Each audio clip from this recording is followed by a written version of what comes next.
How do you rate our chances of survival? I'm trying not to think about it.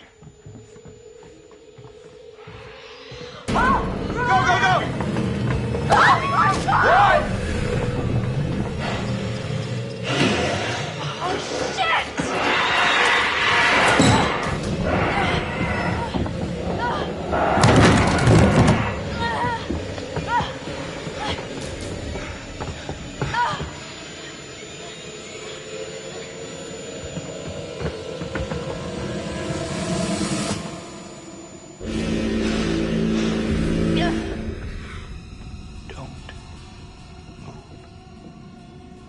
Don't fucking move a muscle.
structure is completely destroyed. Over. Hold on. I'm seeing something. It looks like there are survivors. Let's pick them up.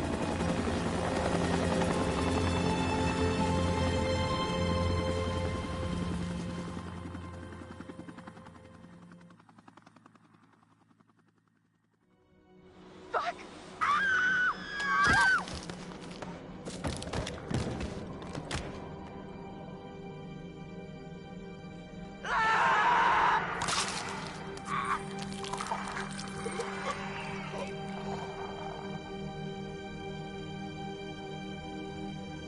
The old man, I don't know how to describe him. I mean, You said you thought he was stalking you at first.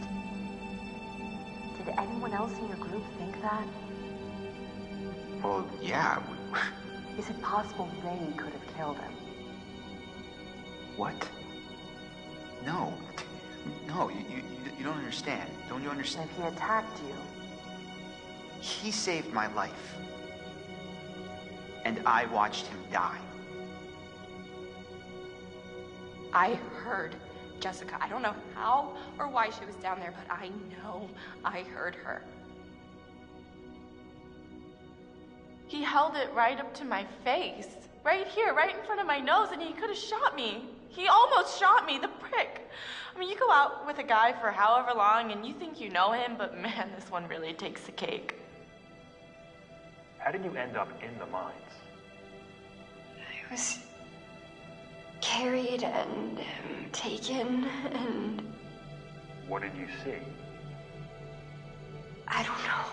I don't know. He was out of his fucking mind. He wanted to hurt us. Okay? And I thought he was the one who attacked Jess. I thought we were close. After his sister's disappeared, he'd come and talk to me. He said I was the only one who understood him. I thought we had a connection. If you need someone to talk to, I'm fine. sometimes, after a traumatic experience, I said I'm fine.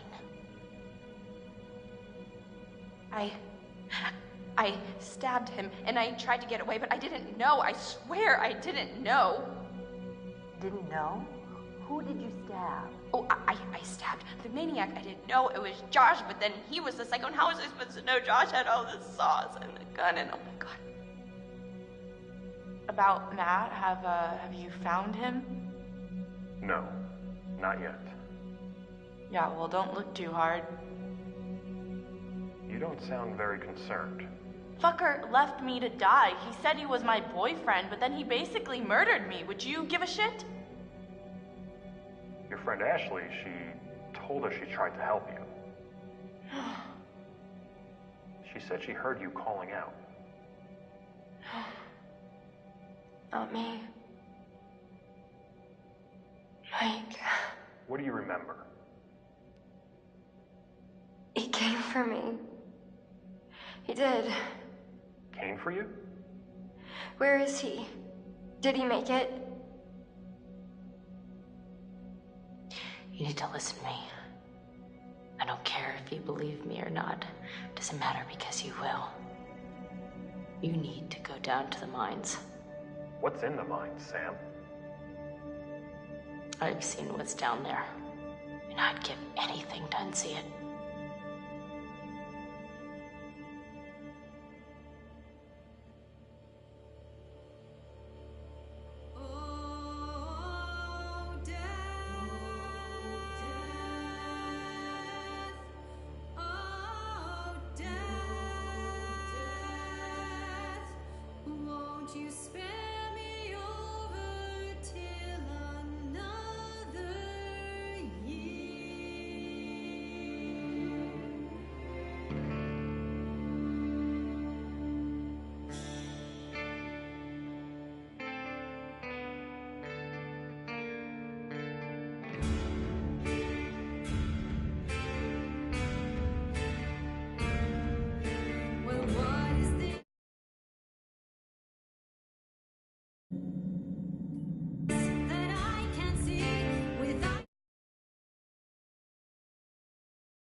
One survivor. Repeat.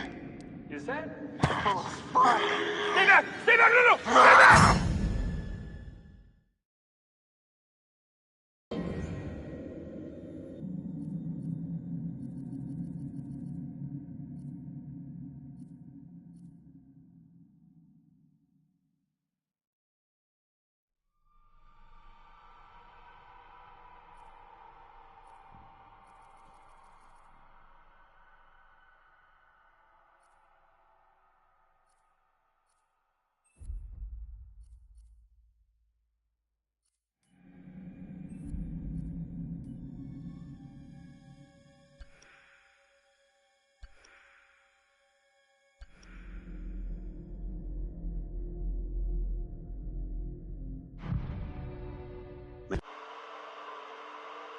Thing, and my grandfather could not. Came to mine this mountain until a cave-in trap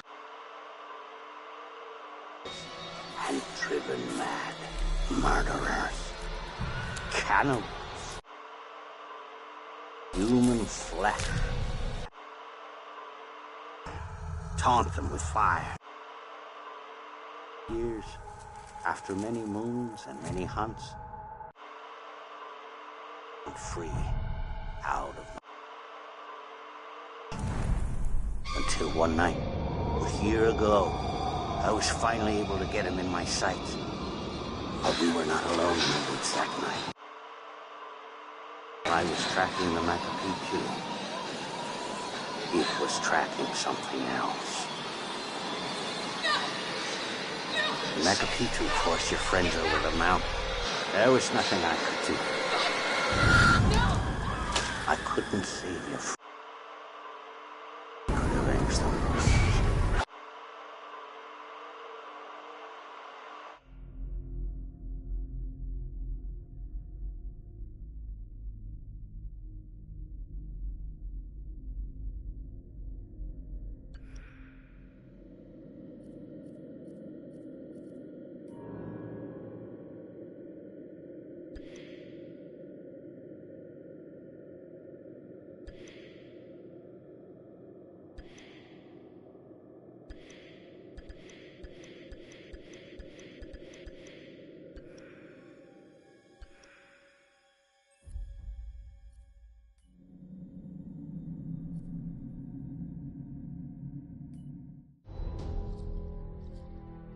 Hi, this is Lee Robinson, production designer on Until Dawn. The production design for Until Dawn started with the great teen horror script that sets the characters in a Canadian winter mountain lodge, being a contemporary setting with visual clues derived from classic films of that genre, such as Hitchcock's Psycho and Stanley Kubrick's Shining. Are vital to the production design as it allows the designer to understand the scale of the environments to be made and the detail that would be seen to create the atmosphere of a horror. This took us into concepts that took these storyboards further, visualizing the world through the color palette, the lighting, tone, and the mood, and developing key locations such as the lodge, the cable car stations, the forests themselves, the wilderness. As you can see, the environments and atmospheres change quite a bit from warm and inviting to cold and threatening. The Millionaire's Mountain Lodge was a key example. It was designed to be made from nearby stone and timber, embedding it into the landscape, with a contrasting and contemporary interior needing to be opulent and extravagant. We created dark and claustrophobic corridors with ominous and large open spaces, almost cathedral-like in size, and with huge structures to silhouette and dwarf the characters within, providing a labyrinth to explore and wander. Each character was developed with a strong visual identity in mind, with contrasting colours, tones and silhouettes to identify them, each to have their own texture, pattern and shape, so that when they were lined up you could always identify them. The costume designs allowed a range of clothes that would suit them for the cold winter weather, but also have an element of style and individualism, so that the audience could look at them and relate, recognizing themselves within them. A lady would like to cuddle up with her man by a nice cozy fire bathed in atmospheric mood lighting. Right. It'll get plenty toasty once we're rubbing up against each other. Mike. Yeah. Fire and mood lighting. Yes. Working with the lighting artists, we really brought the look and feel of the world together, and this required a thorough understanding of the visual language of teen horror. A key scene was where all the characters emerge out of the rear of the lodge chasing Hannah. A contrast is evident straight away from the exterior wilderness to the warmth of the lodge. The attention to character lighting here is through the bounce and rim lighting, accented colours and composition, creating characters that come from the dark into the light and back again with an emotional effect. Guys, there's someone outside. What the hell? Hannah! What's going on? Where's my sister going? It's fine. She just can't take a joke. It was just a prank, Han.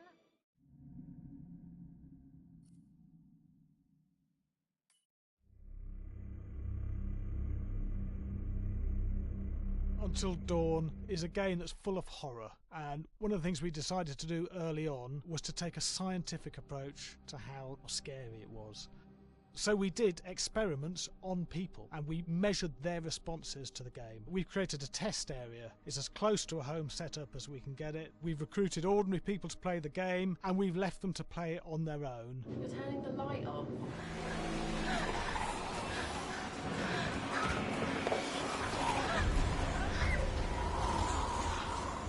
The only difference is it's rigged with cameras and microphones that relay the data through to the next room where people are watching them play. Bracelet here we use for biometric testing. It measures the player's emotional response. It's called a galvanic response sensor. It makes contact with the user's skin and it measures the electrical conductivity across their skin. It's the same principle as an old-fashioned lie detector. When you're stressed, you sweat a little, very sensitive, it picks up tiny changes if the player is feeling anxious or scared. That data's fed back to a testing team, it comes through as a graph.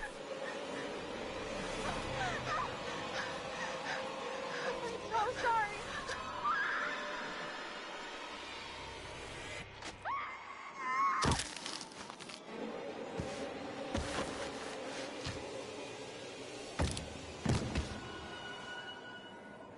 There's no point testing one or two people, you have to test a lot of people. And watch your step. When we have a scare that's consistently has a measurable emotional response, then we knew it was good. If it didn't have that, it goes back to the team for improvement. The data doesn't tell us what's wrong with the scare, it only tells us if it's working or not. Wait, okay, so you hear that too, right? Josh. Here we have a chapter relatively early in the game. Weirdly regular. Nothing regular about it. We have to create tension and anxiety in the player so they are ready to receive the scare.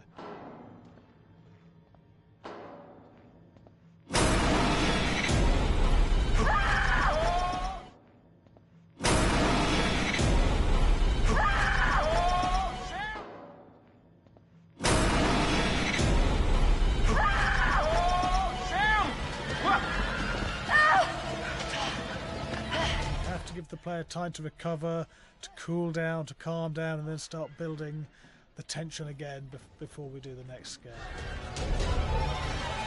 Hey. What? Hey. What the hell? Ooh, you just got mugged.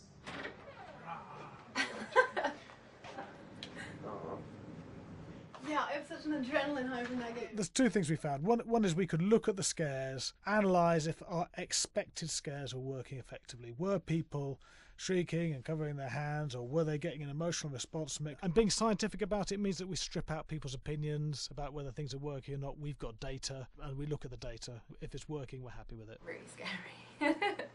Bit scared and wanting to get away. I actually maybe a bit scared to play it on my own, but in a room with the lights on, yeah, with some other people as well, yeah, maybe. But because I'm a scaredy cat, I would play with someone in the room. And the lights on. It was one of the scariest games I've played in a long while.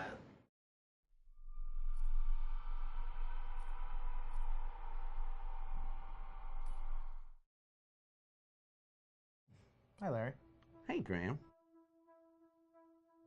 Hi, my name is Graham Resnick. I'm a filmmaker, writer, director, sound designer, and I started working with Larry Fessenden about 10, 15 years ago through my friend Ty West, who I grew up with, and have done a lot of sound design with on his films.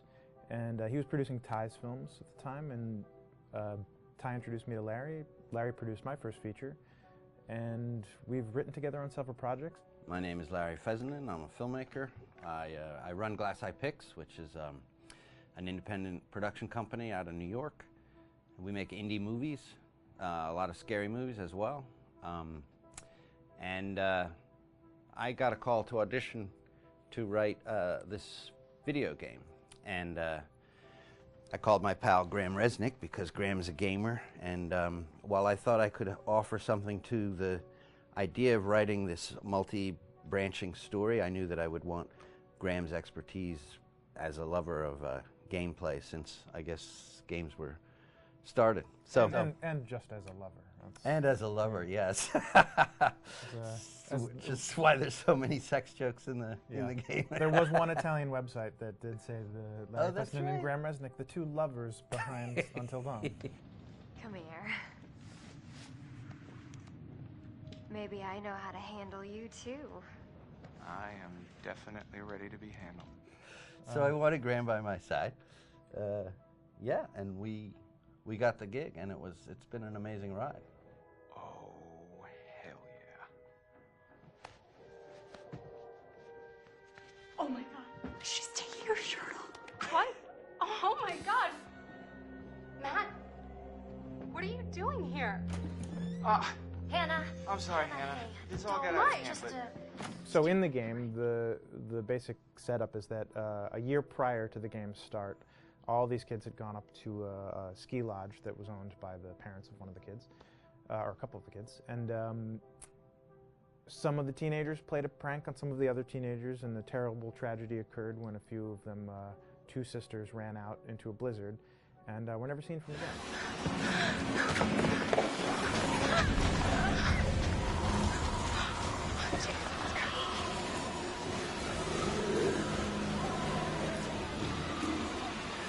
So now, a year later, this is kind of torn apart, this group of friends. They've gone through some trials and tribulations in the past year. The brother of the two girls has had a lot of psychological issues, and to kind of help him cope and help them all get over it, they all returned to the lodge a year later, back up on the mountain. And the idea is to get over it, but... the healing does not begin. Yeah, and these kids are all trying to find themselves. They've been through a trauma, but in general, they're just teenagers trying to figure out who they are. So they're all kind of falling into the patterns, the stereotypes, the characters they see on TV and in the movies. I think we were very interested in taking genre tropes and kind of making them sort of refresh them.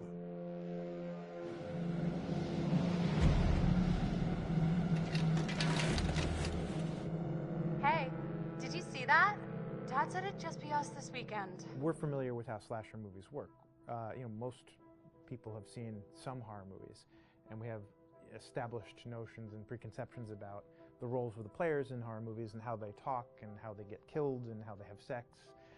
And to bring you into the game that way and then subvert a lot of those expectations was kind of our goal. They're haunted by some incident that happened in their past, which I think you pretty much figure out that that's going to have a role in their interaction.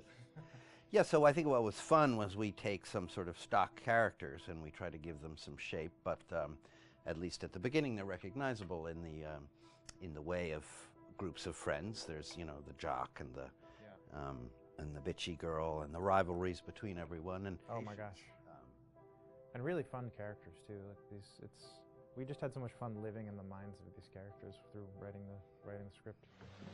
What do you think? Jesus! It was fun. I think we were looking to get that kind of banter that you see both in movies, but also that you absolutely have with friends, and sort of those inside jokes. And of course, as writers and as friends ourselves, we sort of developed little tracks, and we try to give the characters that kind of vibe.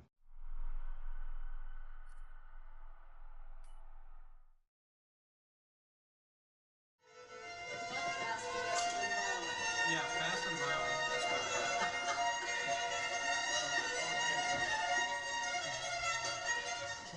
All right, from the top.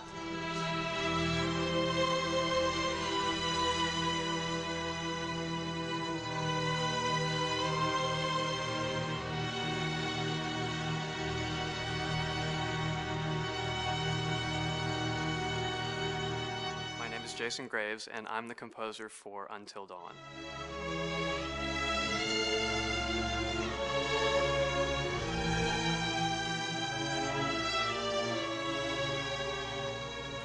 I've been involved with Until Dawn for about a year now. Originally, I was contacted by Barney Pratt, the audio director.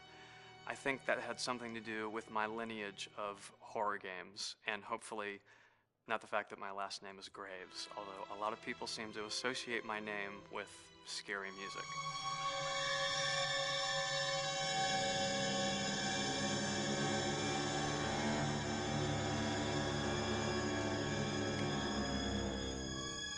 One of the things that was really exciting about working with Barney and the team at Supermassive is they really wanted something unique for the music. They wanted the music to stand out and be a character on its own in the game.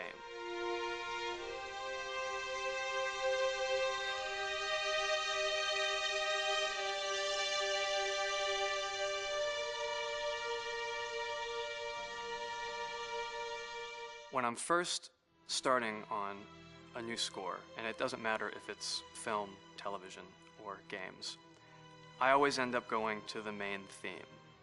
Sometimes the developer or producer isn't even necessarily interested in the main theme at the beginning. I just want to do it for myself, because for me, the main theme is the identity of the game. It establishes the mood, the atmosphere, and the character of the music, and how it's going to be playing in the background. And that's what we did with Until Dawn. That was actually my demo pitch to Supermassive Games. I put a main theme together, recorded all the instruments at my studio, and sent it to them. And they liked it. We actually ended up recording that exact theme, all the instruments and everything, live here at Ocean Way probably 9 months ago. And that's what we've been using in all the demos for the game, and that's the final version of the theme that is the main theme that you'll hear on the menus and in some key pieces of gameplay.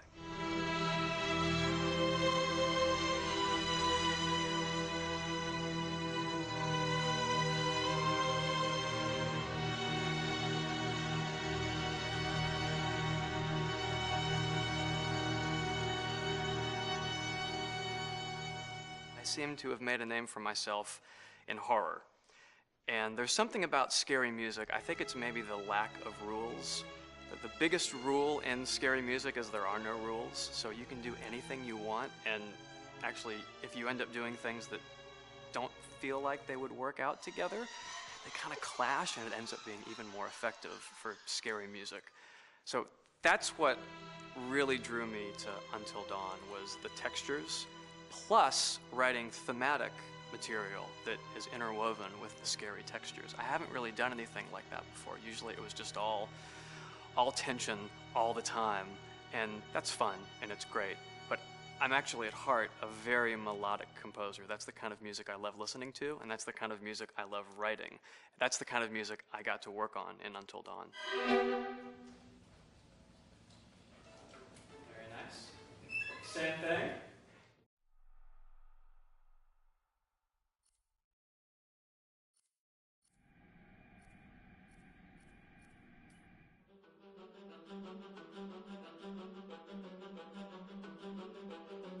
My name is Will Biles, Executive Creative Director of Until Dawn. The first part of getting a believable facial performance in-game is to capture topographically the actor's range of emotional expressions as separate versions of the same head. Every tiny nuance gets digitized and merged, effectively creating a model that can recreate every facial movement that the actor makes. Once the topography has been recorded, the actor's performance itself can be captured by using a predetermined set of marker points, drawn precisely on the face, and a high-def helmet cam, wirelessly linked to capture devices. The camera is the small box where it looks like the microphone should be. Outro Sam. Mark.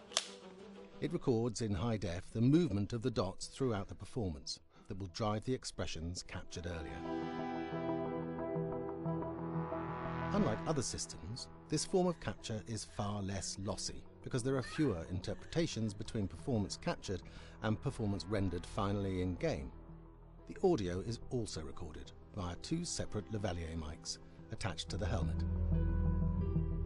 It takes a while for the actors to acclimatise to carrying around the recording devices and the helmet cams, but very soon the shoot becomes similar to any other effects shoot or a green screen shoot. The actors in these scenes are only recording facial animation, but use cursory body movements for pacing.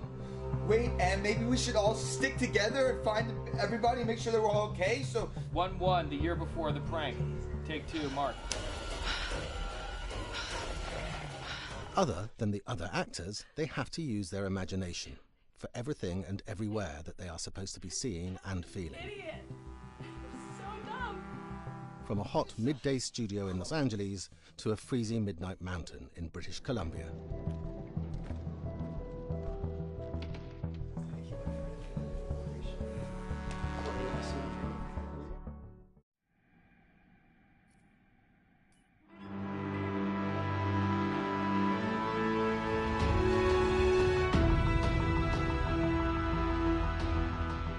Until Dawn has a dynamic, ever-changing story, the facial performances and the body performances are recorded separately, with different systems.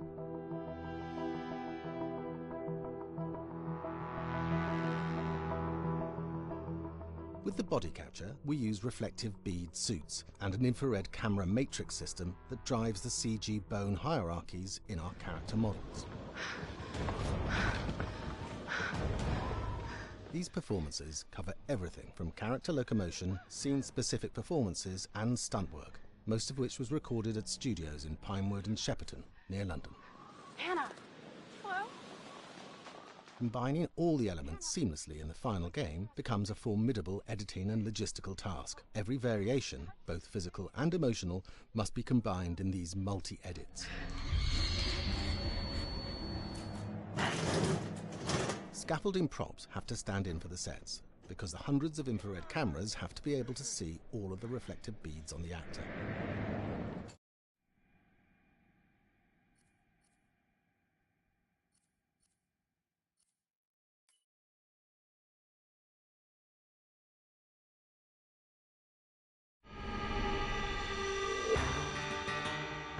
America's Northwoods border region. Within this land of 10,000 lakes and miles of dense timber, a hideous creature is believed to lurk. The Northwoods is probably one of the last frontiers in America. There's still a lot of places in this area that hasn't been set foot by man. Monsters and mysteries exist here because it is remote. Up in the Northwoods, winters are long. In times of biting cold and isolation, a devouring monster is believed to come forth. It's terrorized native people for generations. Growing up, I was told, like, don't go outside, the Wendigo will get you.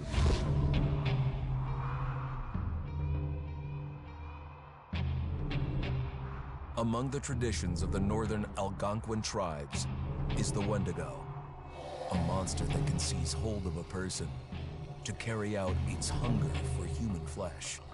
Many Native Americans fear even talking about this Wendigo, and even the mention of the name will let the Wendigo find out where you are, and it will open you up to be possessed by this Wendigo. The most famous case of a Wendigo possession took place in 1879. In the deep woods outside of Edmonton, Alberta.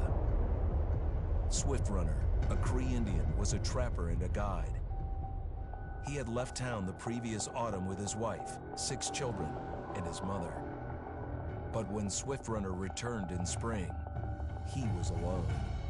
Swift Runner came into a nearby village telling this heartbreaking tale. I had to watch them starve to death. Of his family being killed by starvation, and that he was the only survivor. My whole family gone.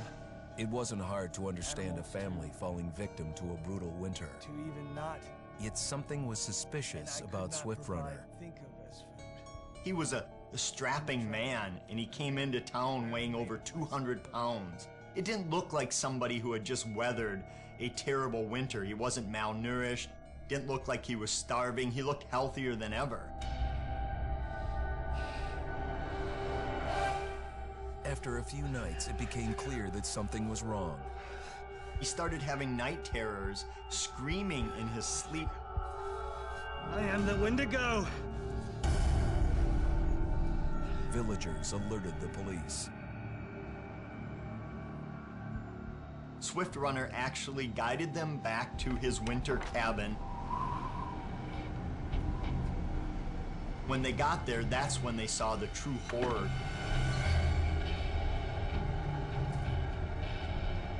Human skulls were scattered around, many bones, some of which had been snapped in half and the marrow inside had been drained.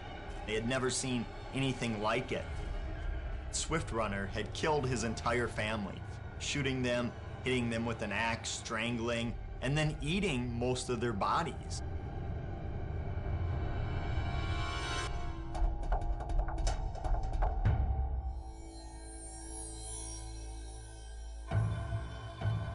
Right up until the moment the noose was on his neck, Swift Runner swore the evil spirit of the Wendigo had possessed him and twisted him into a cannibal killer.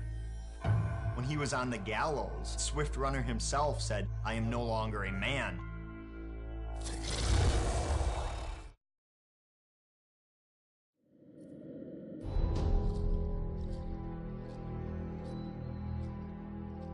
Just move over there. Go on, move. Let me say what I came to say. I'm here to tell you what you're up against being back on this mountain. You should never have returned. I don't know why you did after what happened last year. You mean with Hannah and Beth? Yeah, how could you know without being involved? I don't take kindly to you kids coming up here to my mountain. Your mountain. The mountain don't belong to me, it's true. But it don't belong to the Washingtons. This mountain belongs to the Wendigo. Hi, this is Lee Robinson, production designer at Supermassive Games. Understanding the ancient myths of the Wendigo was key for their development that helped the visual look. Through sketches and concepts, these elements were visualized, such as eyes being milky, almost dead, with loss of lips and eyelids due to frostbite, fangs growing and arms and legs getting longer, with skin hardening and thickening to look snarling and menacing, yet withered and lean. The hell was that? Another fucking piece of... Fingers and toenails extending like claws, allowing them to climb effortlessly. We made them look gaunt and weathered, and having ragged remains of clothes they wore.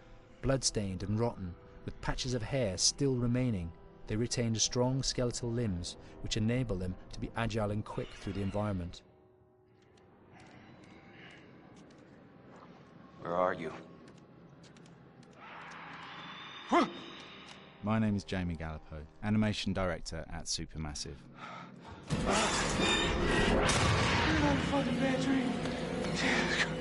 The overall direction on the creature was to be very strong, to be extremely fast. We wanted a spider-like movement to the creature. 1 minute scampering to leaping and then crawling, almost instantaneous. And finally, we wanted the creature to have this real, uncontrollable thirst for flesh.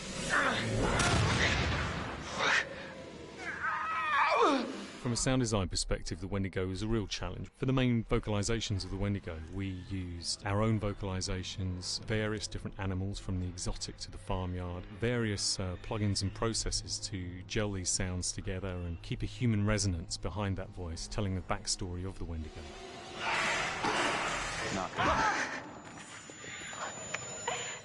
During the chase sequences, the anger of the Wendigo is felt by encircling breaths, screams and screeches that essentially chase you as you're being chased by the Wendigo.